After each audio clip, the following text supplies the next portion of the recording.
Hello for today's video mga mare, at magugulay nga po pala ang mare nyo at minsan nga po pala magginataang propagulong at gustong nga po pala ng asawa ko ng ginataang propagulong dahil minsan nga lang po yan. At sana naman magustuhan ng aking asawa. Minsan lang naman mag-request ang aking asawa kaya pinagluto ko na rin. Sinamahan na nga po pala ako dyan ng aking baby at napakakulit. Gustong gusto talaga ako samahan at napakagaling. Gusto niya yung mga hinimay ko at sa kanya gagawin dahil di niya po alam kung paano gawin. Napakakulit talaga ng aking baby. Pagpasensyahan nyo na po siya. Pero good yun dahil sinasamahan niya ako at di siya tamad. Lahat ng iuutos ko sa kanya susundin niya. Napakagaling. Ayan na nga po pala yung na kinuha ko sa baba. Tiningi ko lang po yan.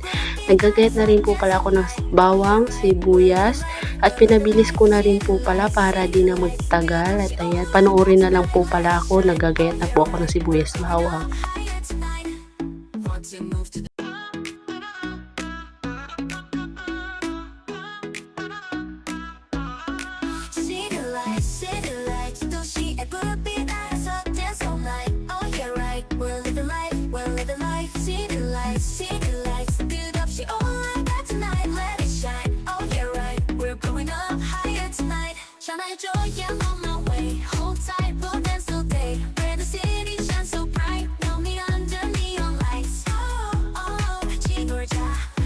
Nagkakayod na nga po pala ako niya ng niyog mga mare. At sana naman magustuhan niyo po ang video kong ito.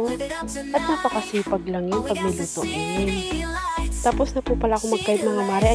At i-ready ko na po pala lahat. Ayun na po lahat. Ang gagataan ko. At ayan na nga po pala si daddy. Napakasarap ng buhay mo. My God, padila-dila ka pang nalalaman.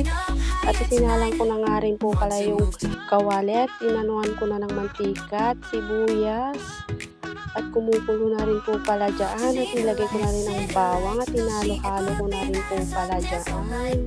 Panoorin na lang po pala. Ilalagay ko na nga po pala dyan yung gata.